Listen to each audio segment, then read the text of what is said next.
বলে, আসিয়া তুমি তো জানো আমি কত ক্ষমতাধর, আমি চাইলে তোমাকে শাস্তি দিতে পারি, তোমাকে নির্যাতন করতে পারি, এখনো সময় আছে আসিয়া, তুমি মুসার রবের প্রতি ঈমান ছাড়ো, আমাকে তুমি রব হিসাবে স্বীকার করে নাও। বিবি আসিয়া বলে, ফেরাউন যে তুমি আমাকে মারতে পারো, কাটতে পারো, আমাকে সব কিছু করতে পারো, কিন্তু আমি আসিয়া যে রবের উপরে ঈমান এনেছি ওই ঈমান আমি ছাড়তে পারবো না।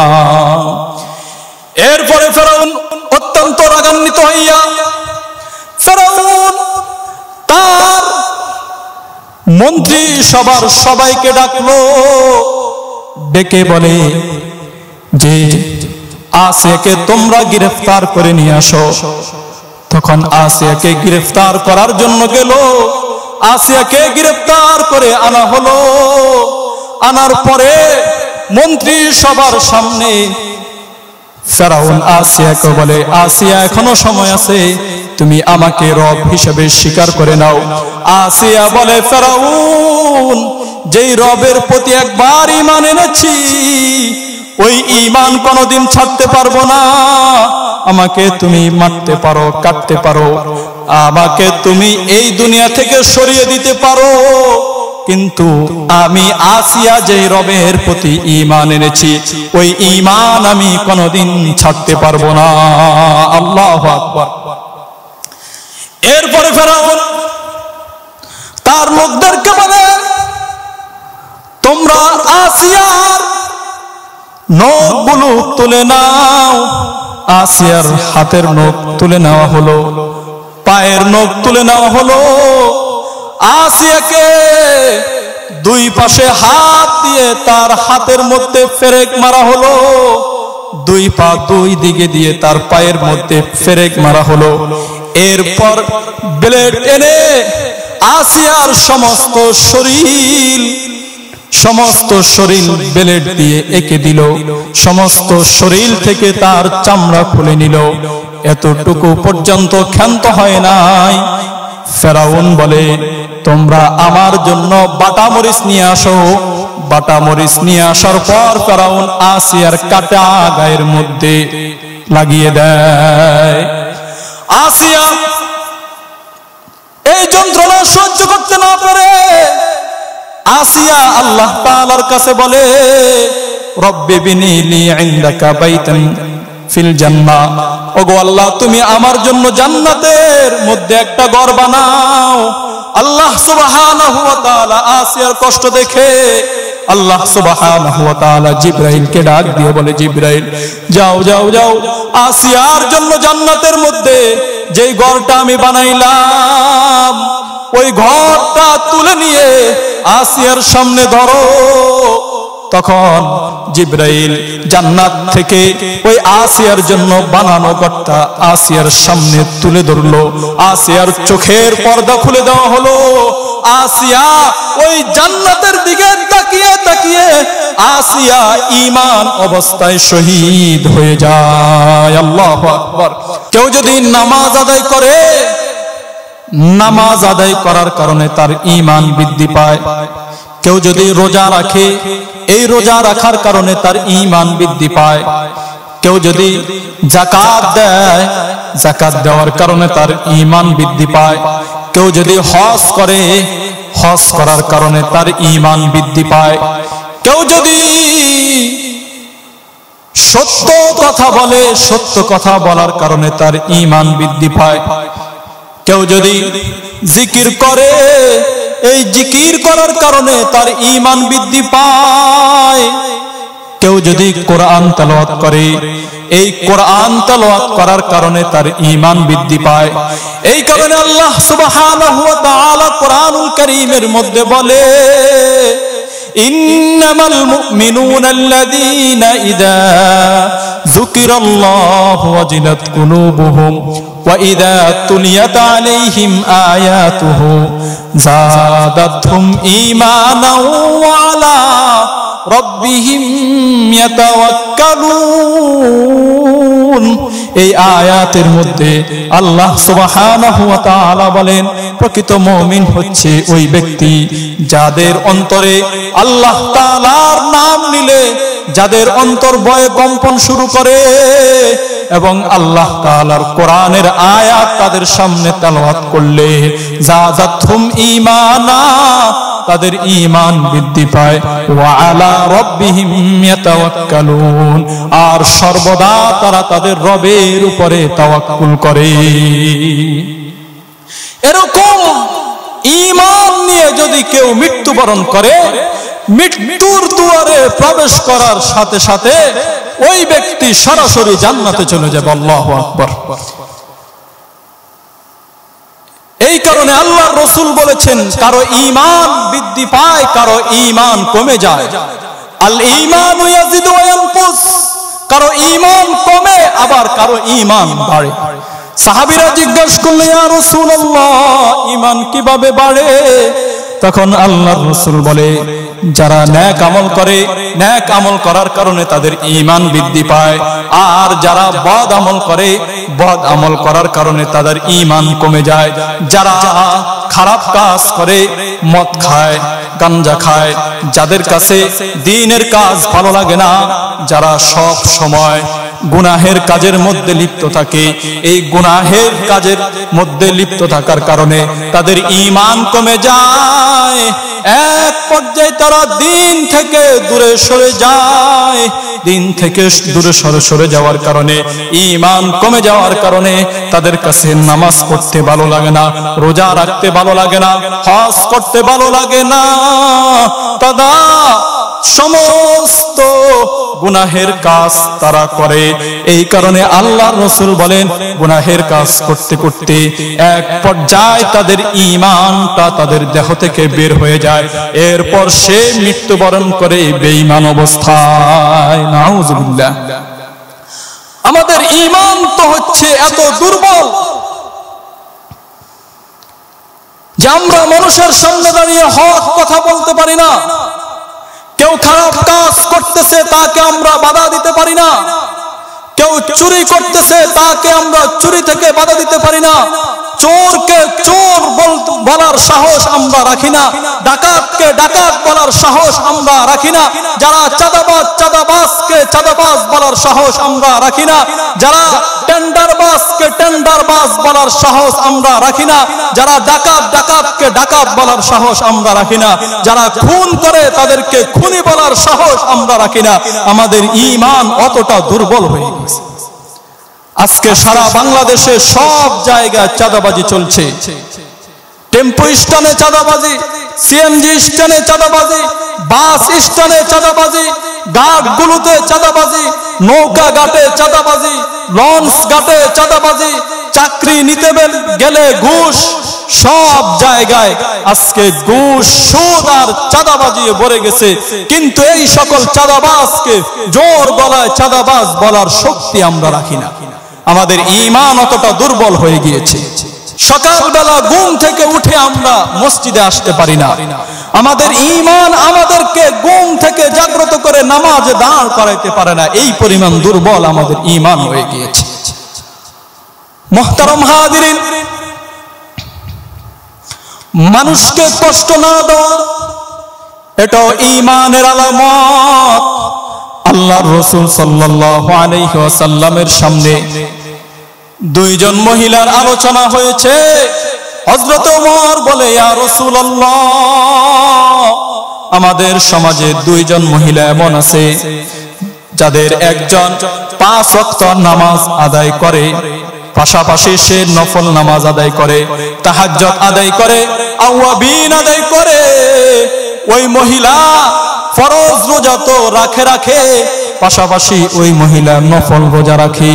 ওই মহিলা হজ তো করে, পাশাপাশি উমরাও করে।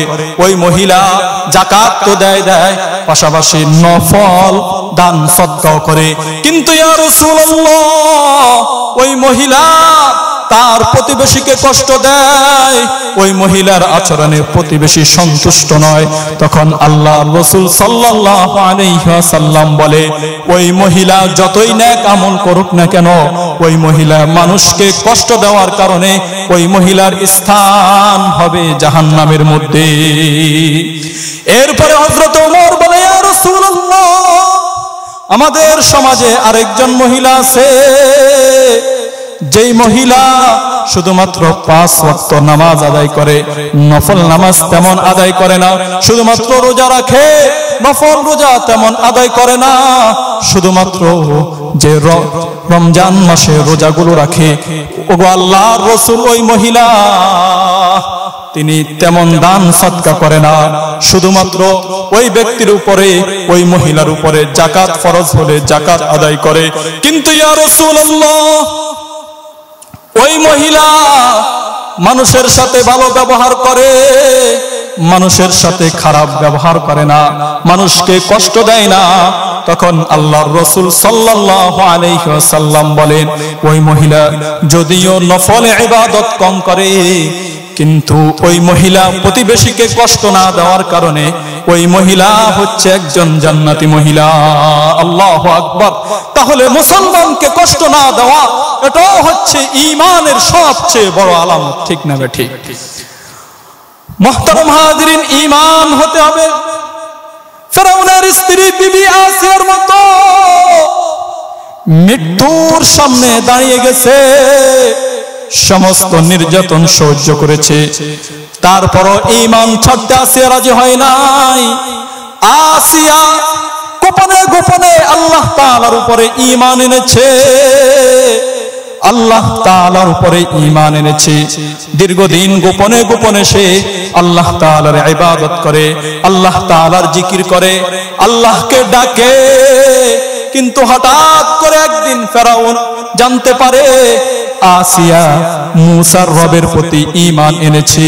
এই জানার পর ফেরাউন আসিয়াকে ডাক দিয়ে বলে, আসিয়া, তুমি আমাকে রব হিসেবে স্বীকার করো নাকি মুসার রবকে তুমি রব হিসেবে স্বীকার করো?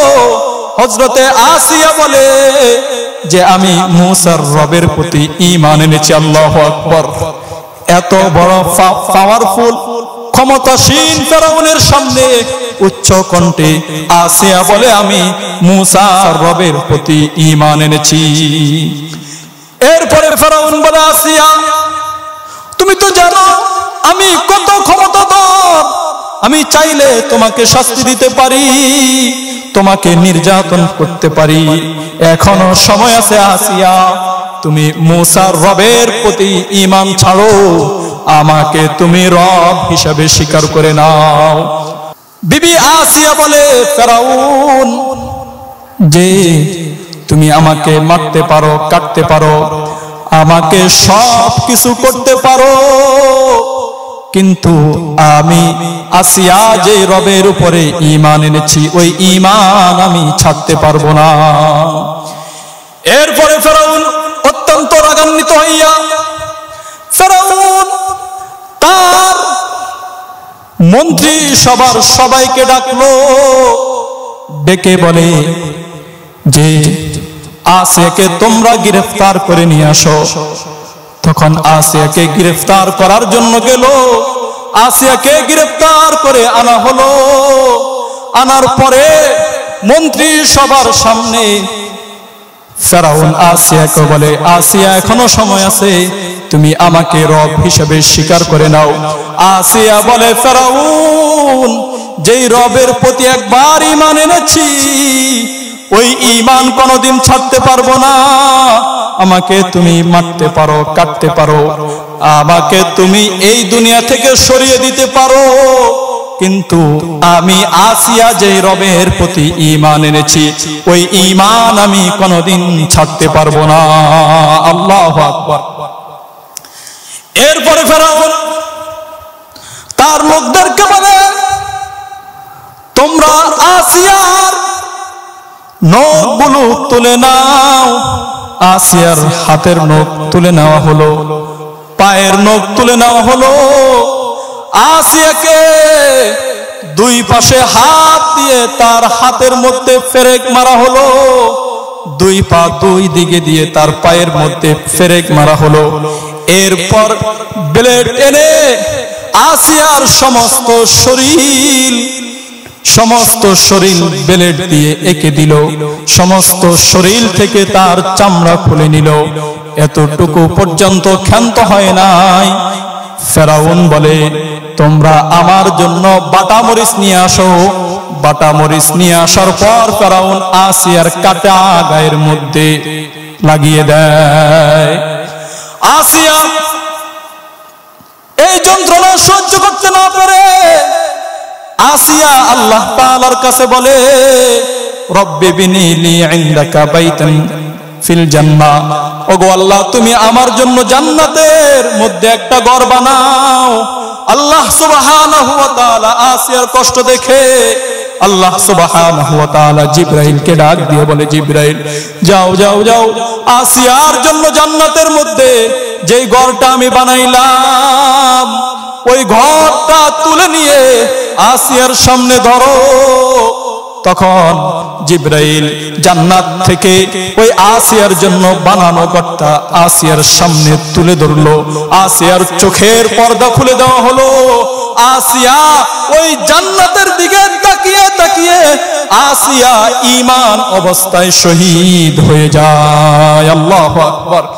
আসিয়া তার জীবনের সব কিছু ত্যাগ করে ঈমানের উপর অটল অবিচল থেকে মৃত্যুবরণ করেছে। আল্লাহ সুবহানাহু ওয়া তাআলা আসিয়ার জন্য জান্নাতের মধ্যে একটি ঘর বানিয়ে দিয়েছে। সুবহানাল্লাহ।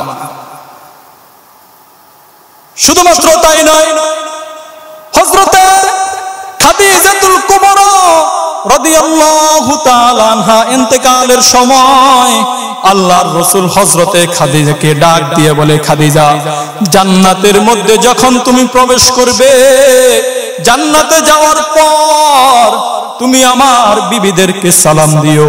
খাদিজা আল্লাহর রাসূলের মুখ থেকে এই কথা শোনার পর খাদিজা অবাক হয়ে জিজ্ঞাসা করলো, ইয়া রাসূলুল্লাহ, দুনিয়াতে তো আমি আপনার সর্বপ্রথম স্ত্রী, আপনার আরো স্ত্রী কোথায় থেকে এসেছে?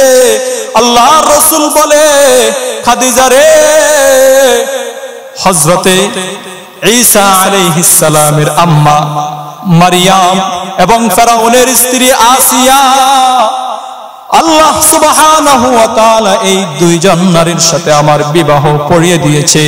তারা জান্নাতের মধ্যে আমার স্ত্রী হিসেবে থাকবে। ও খাদিজা, তুমি জান্নাতে গিয়ে তাদেরকে আমার পক্ষ থেকে সালাম দিও। আল্লাহু আকবার। আসিয়া আল্লাহ তাআলার কাছে জান্নাত চেয়েছে।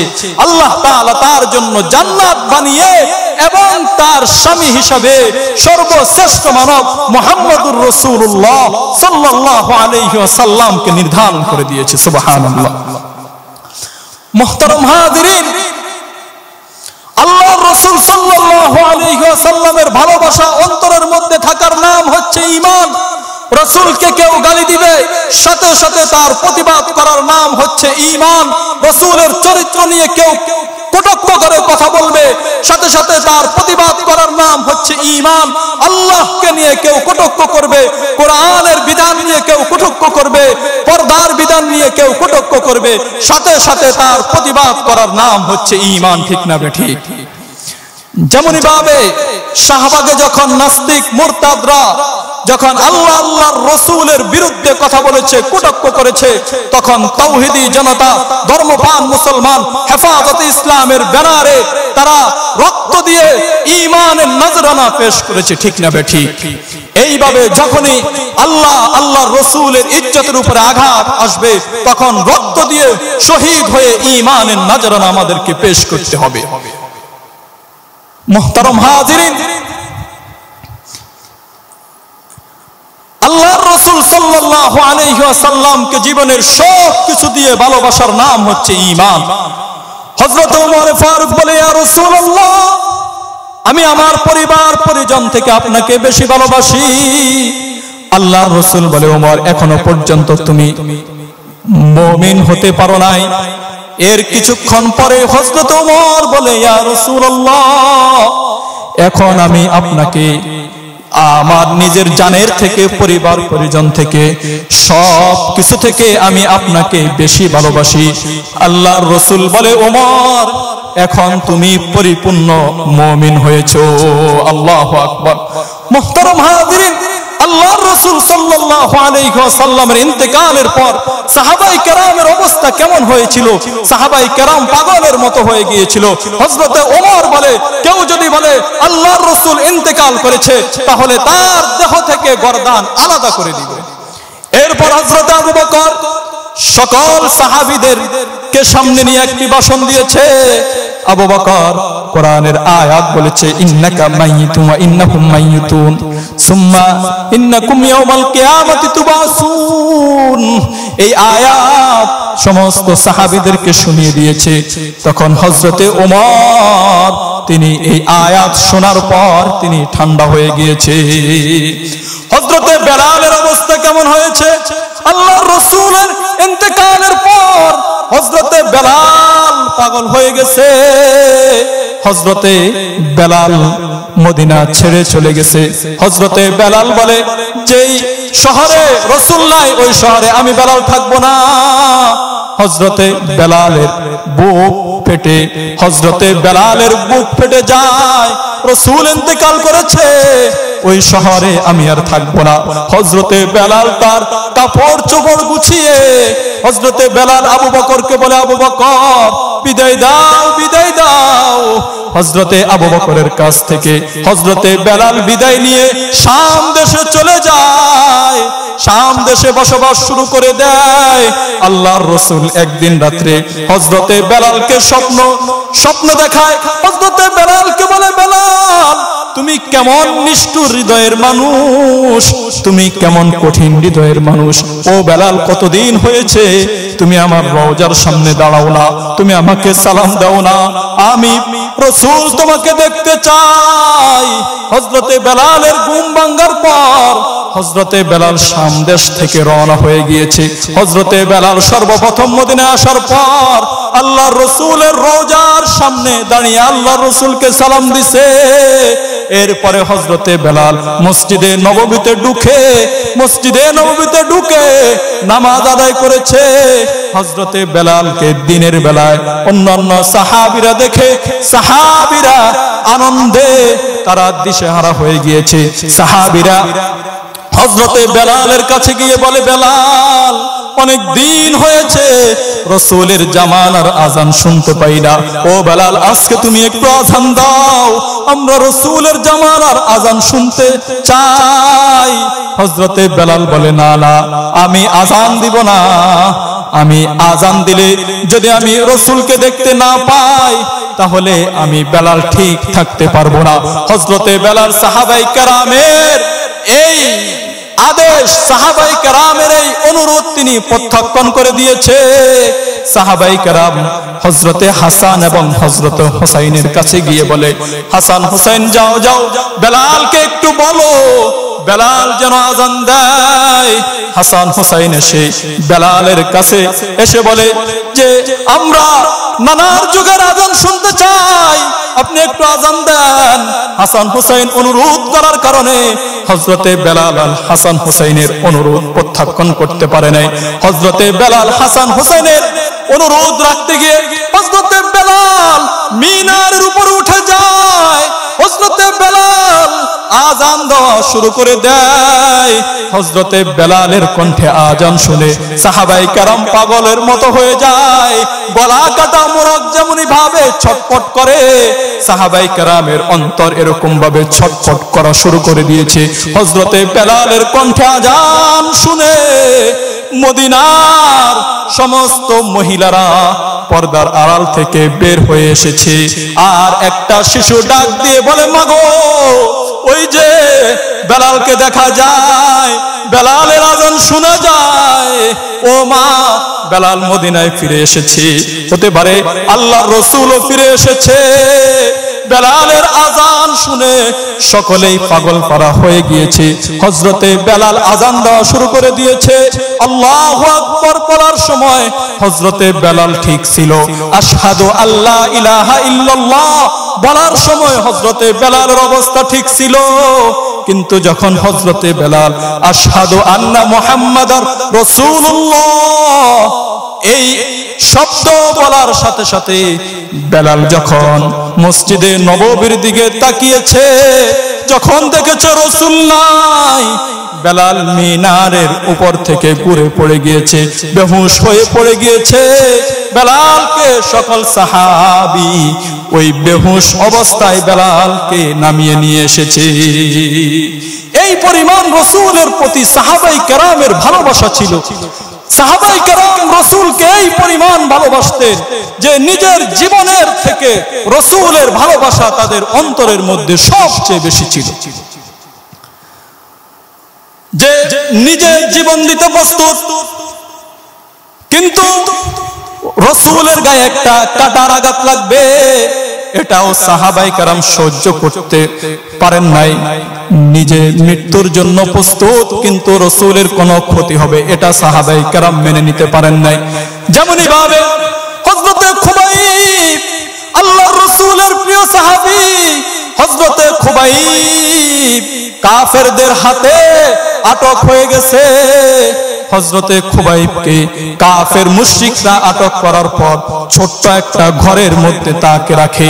ওই ঘরের মধ্যে তাকে কোনো খাবার দেওয়া হয় না, পানি দেওয়া হয় না। হযরতে খুবাইব না খেয়ে শুকিয়ে গেছে। হযরতে খুবাইবকে যেই ঘরের ভিতরে রাখা হয়েছে, ওই ঘরের পাশে একজন দাসী ছিল। ওই দাসী বলে, আমি প্রতিদিন খুবাইবের ঘরের দিকে তাকিয়ে দেখতাম খুবাইব কি করে সেটা আমি দেখতাম। হঠাৎ করে একদিন খুবাইবের ঘরের দিকে তাকিয়ে দেখি খুবাইব আঙ্গুর খায়, খুবাইবের ঘরের ভিতরে আঙ্গুর ফল। আমি খুবাইবকে জিজ্ঞাসা করলাম, খুবাইব আঙ্গুর কোথায় থেকে নিয়ে এসেছো? হযরতে খুবাইব বলে, এটা কোন দুনিয়ার ফল নয়, এটা হচ্ছে জান্নাতি ফল। আমি ঈমানকে হেফাজত করেছি, ঈমানের উপর অটল অবিচল থেকেছি। এই কারণে আল্লাহ সুবহানাহু ওয়া তাআলা আমাকে দুনিয়ার মধ্যে জান্নাতের ফল খাওয়ার ব্যবস্থা করে দিয়েছে। আল্লাহু আকবার। হযরতে খুবাইবকে আল্লাহ তাআলা দুনিয়ার মধ্যে ঈমান হেফাজত করার কারণে জান্নাতি ফল খাওয়ার ব্যবস্থা করে দিয়েছে। আল্লাহু আকবার। হযরতে খুবাইবকে হত্যা করার জন্য কাফেররা মঞ্চ বানিয়েছে। মঞ্চ বানানোর পর চতুর্দিকে ঘোষণা দিয়ে দিয়েছে, একজন মুসলমানকে হত্যা করা হবে, তার হাত কাটা হবে, পা কাটা হবে, তার কান কাটা হবে, তার শরীরের সমস্ত অঙ্গ প্রত্যঙ্গগুলো কেটে ফেলা হবে। এই ঘোষণা দেওয়ার পর সমস্ত কাফেররা তাদের ঘর থেকে বের হয়ে এসেছে, হযরতে খুবাইবকে দেখার জন্য মঞ্চের সামনে উপস্থিত হয়ে গিয়েছে।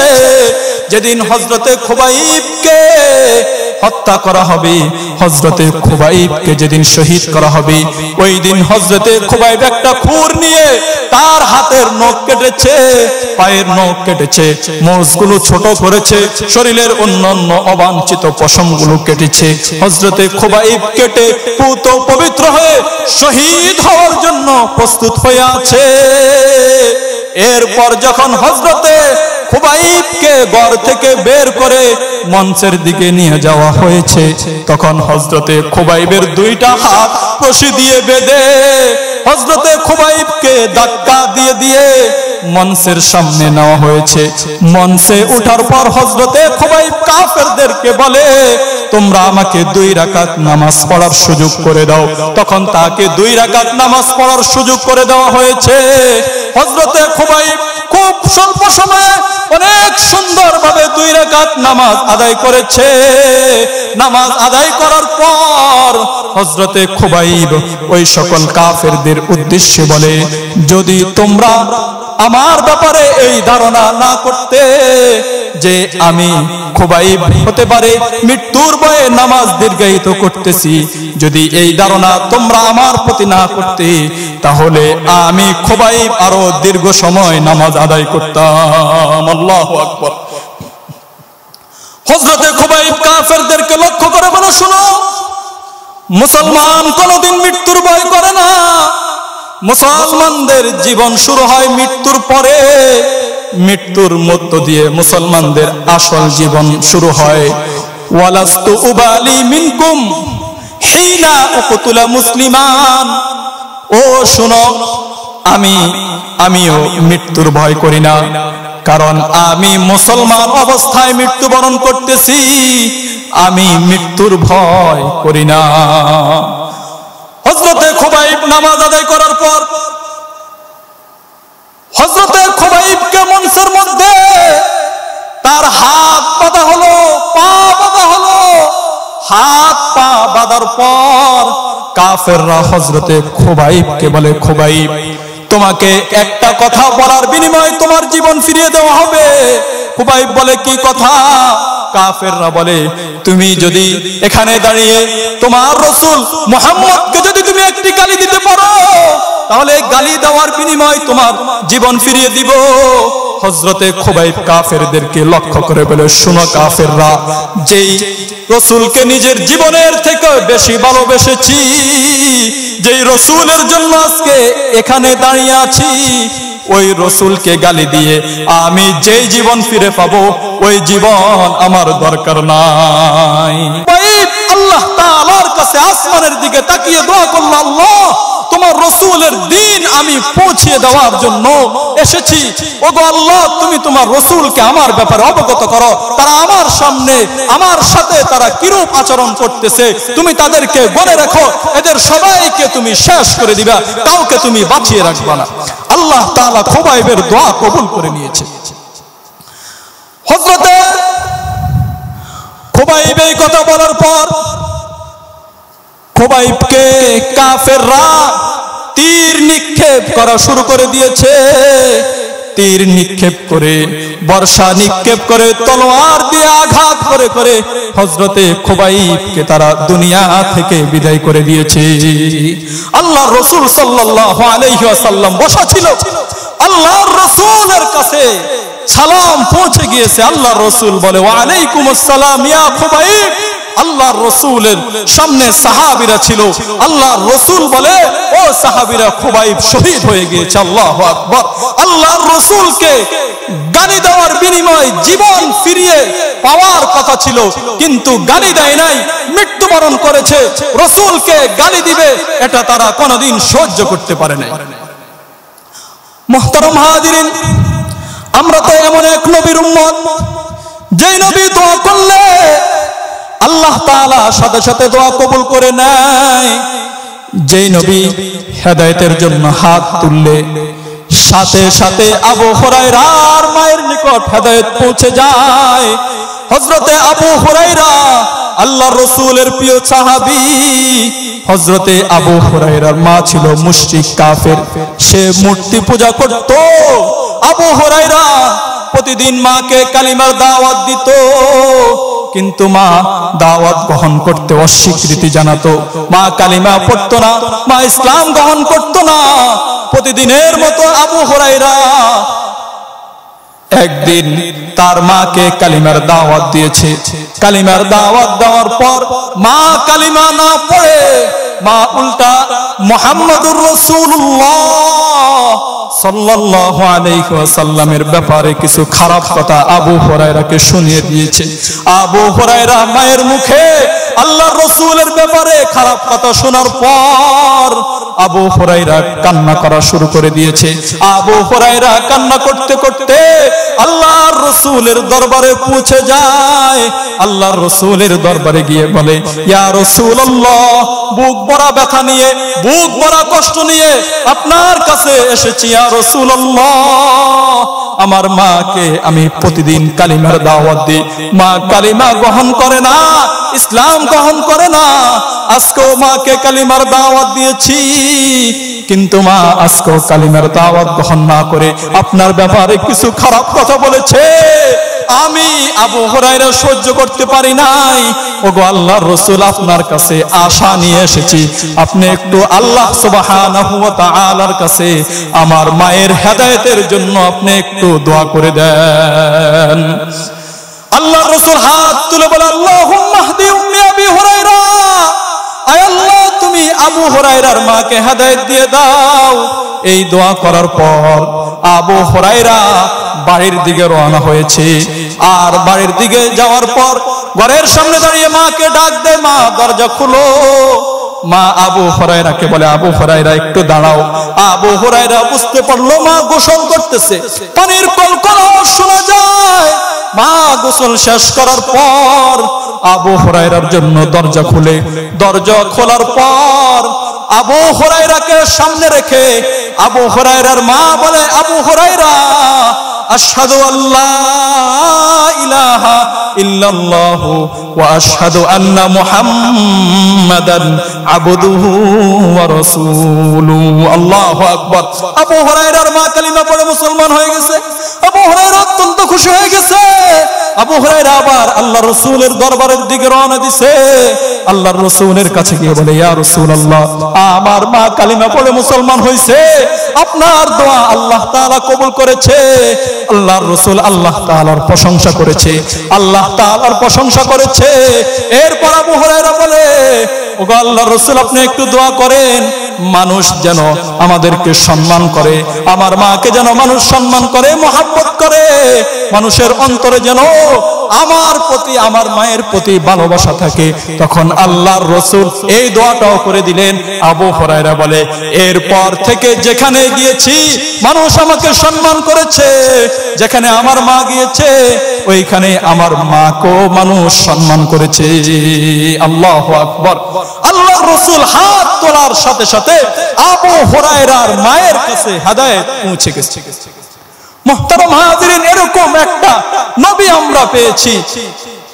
এই নবীর উপরে বিশ্বাস স্থাপন করে, নবীর আদর্শকে লালন করে যদি আমরা চলতে পারি তাহলে আমাদের ঈমান মজবুত হয়ে যাবে। আর এই মজবুত ঈমান নিয়ে যদি কেউ রাষ্ট্র পরিচালনা করে তাহলে ওই রাষ্ট্রের মধ্যে চুরি হবে না, ডাকাতি হবে না, রাষ্ট্রের চাল অন্যায়ভাবে সরকার সে বক্ষণ করতে পারবে না, রাষ্ট্রের প্রতিনিধি হয়ে কেউ রাষ্ট্রের সাথে বেঈমানি করতে পারবে না, রাষ্ট্রের প্রতিনিধি হয়ে জনগণের সাথে কেউ প্রতারণা করতে পারবে না। এরকম ঈমান যদি কারো অন্তরের মধ্যে থাকে, যেমন এভাবে হযরত ওমর ফারুক রাদিয়াল্লাহু তাআলা আনহুর জামানায় হযরতে সাঈদ ইবনে আমির হিমসের গভর্নর ছিল। হযরতে সাঈদ ইবনে আমির হিমসের গভর্নর। হযরতে ওমর একদিন হিম শহরে গেল। হিম শহরে যাওয়ার পর জনগণকে ডাক দিছে, আমি যে তোমাদের জন্য গভর্নর নিযুক্ত করলাম ওই গভর্নরটা কেমন? তখন জনগণ ওমরকে ডাক দিয়ে বলে, আমিরুল মুমিনিন, আপনার এই গভর্নরের ব্যাপারে 4টা অভিযোগ আছে। হযরতে ওমর বলে, কি অভিযোগ বলো? তখন এক ব্যক্তি দাঁড়িয়ে বলে, আপনার এই গভর্নর প্রত্যেকদিন সকালবেলা দেরি করে ঘর থেকে বের হয়। 2 নম্বর অভিযোগ, আপনার এই গভর্নরকে রাতের বেলা আমরা কাছে পাই না, ডাক দিলে ডাকের সাড়া দেয় না। 3 নম্বর অভিযোগ, আপনার এই গভর্নর মাসে একদিন আমাদের কাছে আসে না। 4 নম্বর অভিযোগ, আপনার এই গভর্নর কখনো কখনো চিৎকার করে সে বেহুশ হয়ে যায়। এই 4টা অভিযোগ দেওয়ার পর হযরত ওমর ফারুক রাদিয়াল্লাহু তাআলা আনহু সাঈদ ইবনে আমিরকে ডাক দিয়ে বললেন, আমির, এই 4টা অভিযোগ কি সঠিক? তখন সাঈদ ইবনে আমির বলে, হ্যাঁ 4টা অভিযোগ সঠিক। তখন ওমর বলে, এই অভিযোগগুলো কেন হলো এর উত্তর তুমি দাও। হযরতে সাঈদ ইবনে আমির বলে, আমিরুল মুমিনিন, আমার ঘরে আমার বিবি অসুস্থ, আমার ঘরে কোনো খাদেম নাই, আমি প্রত্যেকদিন সকালবেলা রুটি বানাই বিবিকে খাওয়াই, এরপর আমি ওযু করে নামাজ পড়ে ঘর থেকে বের হই, রুটি বানাইতে ওযু করতে নামাজ পড়তে আমার দেরি হয়ে যায়, এই কারণে আমি প্রতিদিন সকালবেলা ঘর থেকে দেরিতে বের হই। কেমন গভর্নর যে তার ঘরের মধ্যে একজন খাদেম নাই, তার ঘরের মধ্যে একজন খাদেম নাই কাজ করার মতো, অথচ আজকে এমপি হয়, কালকে রাতারাতি সে বাড়ি গাড়ি টাকা পয়সার মালিক হয়ে যায়, ঠিক না বেঠি? মুহতারাম হাজিরিন, 2 নম্বর অভিযোগ যে হযরতে সাঈদ ইবনে আমির রাতের বেলা মানুষের ডাকে সাড়া দেয় না। হযরতে সাঈদ ইবনে আমির বলে, আমিরুল মুমিনিন, আমি দিনটা মানুষের জন্য ওয়াকফ করেছি, আর রাতটা আমি আল্লাহর জন্য ওয়াকফ করেছি। এই কারণে সারা রাত আমি আল্লাহ তাআলার ইবাদত করি। এই কারণে রাতের বেলা কেউ যদি ডাকে, আমি তাদের ডাকে আমি সাড়া দিতে পারি না। 3 নম্বর অভিযোগের উত্তর হলো আমিরুল মুমিনিন, যে আমার শুধুমাত্র একটা জামা, আমি প্রতি মাসে এই জামাটা একদিন ধুই। এই ধোয়ার কারণে জামা ভিজা থাকে, যার কারণে অন্য কোনো জামা নাই যে ওই জামা গায়ে দিয়ে আমি ঘর থেকে বের হব। এই কারণে এই জামাটা শুকাইতে শুকাইতে দিন শেষ হয়ে যায়। এই কারণে আমি আর ওই দিন ঘর থেকে বের হতে পারি না, আমার শুধুমাত্র একটা জামা। হযরতে ওমর ফারুক বলে, চতুর্থ অভিযোগের উত্তর কি? সাঈদ ইবনে আমির বলে, আমিরুল মুমিনিন, চতুর্থ অভিযোগের উত্তর হলো হযরতে খুবাইবকে যখন কাফেররা হত্যা করেছে, আমি সাঈদ তখন সামনে ছিলাম, আমি দেখেছি। কিন্তু আমি সাঈদ তার কোনো উপকার করতে পারি নাই। হযরতে খুবাইব কেমন ঈমানওয়ালা ছিল, তাকে প্রস্তাব দেওয়া হয়েছিল যে তুমি গালি দাও, বিনিময়ে তোমার জীবন দিয়ে দিব। কিন্তু হযরতে খুবাইব বলে, আমি গালি দিয়ে যে জীবন ফিরে পাবো ওই জীবন আমার দরকার নাই। আমিরুল মুমিনিন হযরতে খুবাইবের ওই মর্মান্তিক হত্যার কথা, শহীদ হওয়ার কথা যখন আমি চিন্তা করি, তখন আমি বেহুশ হয়ে যাই, তখন আমি হুঁশ হারিয়ে ফেলি। হযরতে ওমরে ফারুক সাঈদের এই 4টা জবাব শুনে ওমরে ফারুক কান্না করে দিলেন। হযরতে ওমরে ফারুক বলে, সাঈদ, এই নাও তোমাকে 1000 দিনার দেওয়া হলো, তুমি এই 1000 দিনার দিয়ে তুমি তোমার প্রয়োজনগুলো সেরে নিও। আল্লাহু আকবার। হযরতে ওমর ফারুক 1000 দিনার সাঈদ ইবনে আমিরকে দিয়ে দিলেন। সাঈদ ইবনে আমির এই 1000 দিনার নিয়ে যখন ঘরের ভিতরে গেলেন, স্ত্রী শুনে খুশি হয়ে গেলেন। স্ত্রী বলে, এখন তাহলে আমরা একটু আরাম আয়েশে শান্তিতে খাবার দাবার বসবাস করতে পারবো। হযরতে সাঈদ স্ত্রীর কথা শুনে স্ত্রীকে বলল, প্রাণের স্ত্রী, আমরা কি এর থেকেও আরো ভালো কোনো কাজ করতে পারি না? স্ত্রী বলে, ভালো কাজ কি? তখন হযরতে সাঈদ বলে, আমরা 1000 দিনার গরিবদের মধ্যে দান করে দিব, বিধবাদের মধ্যে দান করে দিব, অসহায় মানুষদের মধ্যে দান করে দিব। তখন হযরতে সাঈদ 1000 দিনার নিয়ে গরিবদের কাছে তিনি দান করে দিলেন। সাঈদের স্ত্রী অবাক হয়ে গেল যে, আপনি চাইলে তো আমাদের ঘরে খাদেম নাই, একটা গোলাম ক্রয় করে নিয়ে আসতে পারতেন। তখন হযরতে সাঈদ বলে, আল্লাহ তাআলা যেদিন চাইবেন ওই দিন এমনিতে গোলাম এবং দাসীর ব্যবস্থা হয়ে যাবে। আল্লাহু আকবার। তাহলে এই পরিমাণ ঈমান নিয়ে যদি কেউ রাষ্ট্র পরিচালনা করে, রাষ্ট্রের দায়িত্বে থাকে, রাসূলের আদর্শ নিয়ে, রাসূলের তরিকা মেনে যদি কেউ নিজের জীবন গঠন করে, রাষ্ট্র পরিচালনা করে, তাহলে ওই রাষ্ট্রের মধ্যে দুর্নীতি হবে না। ঠিক না বেঠিক?